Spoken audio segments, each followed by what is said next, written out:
এখন আয়ুর্বেদ চিকিৎসা বিজ্ঞানকে এটা তো একটা সমুদ্র এবং আমরা বংশ পরম্পরায় আমরা কয়েক হাজার প্রজন্ম ধরে বংশ পরম্পরা আয়ুর্বেদ চিকিৎসা বিজ্ঞানকে নিয়ে কাজ করছি এবং আমাদের যে লাইন অফ ট্রিটমেন্ট আজকে 21st সেঞ্চুরিতে মানুষ খুব ব্যস্ত, তাদের সময় নেই।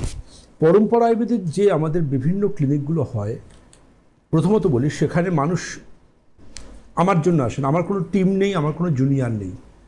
আমার ক্লিনিকে আমি আমার পেশেন্টকে দেখি এবং শুধু দেখি বললে কম বলা হবে, আমি পেশেন্ট যখন তার কথা বলা পুরো শেষ হয়, তার সমস্যাটা শেষ হয়, পুরো সমস্যাটা আমি শুনি তার থেকে।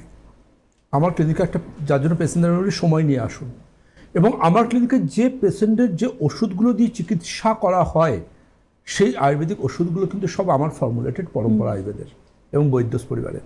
আমি এরম নয় যে আমি অন্য XYZ কোনো কোম্পানির ওষুধ প্রেসক্রিপশন করে দেবো। আমার পেশেন্ট রেসপন্সিবিলিটি আমার, এবং অবশ্যই সেই ওষুধও হবে আমার ফর্মুলেটেড, তবে আমি সেই পেশেন্টকে সেই ওষুধ আমি অ্যাডভাইস করব, নাম্বার 1। নাম্বার 2, আমার ক্লিনিকে আমি জানি মানুষ প্রচণ্ড রকম ব্যস্ত, এখন মানুষের অত শতে সময় নেই, প্র্যাকটিক্যালি সময় নেই এবং সব কিছু করে শেষ চিকিৎসা মনে করে আমার কাছে আসেন। সেই জায়গা থেকে আমি কোনো পেশেন্টকে, আমার পঞ্চকর্ম ইউনিট রয়েছে, কিন্তু কোনো পেশেন্টকে এক্সট্রিম লেভেল অবধি আমি পঞ্চকর্ম দিতে চাই না। আমাদের ক্লিনিকে কিন্তু কোনো রকম ন্যাচুরোপ্যাথি, যোগ, ইউনানি ট্রিটমেন্ট হয় না। শুদ্ধ এবং একদম অথেন্টিক শাস্ত্রীয় আয়ুর্বেদ চিকিৎসা বিজ্ঞানটাই আমরা বংশ পরম্পরা ধরে যেটা শিখেছি, বিশ্ববিদ্যালয়ে যেটা নিয়ে হায়ার স্টাডি করেছি, সেটা নিয়েই আমরা পেশেন্টকে রোগ নির্ধারণ থেকে ঔষধ প্রত্যাবর্তি বিধি সবই কিন্তু আমরা সেই অনুযায়ী অ্যাডভাইস করে থাকি, যেখান থেকে মানুষ বলেন হ্যাঁ ডাক্তারবাবু ভালো আছি।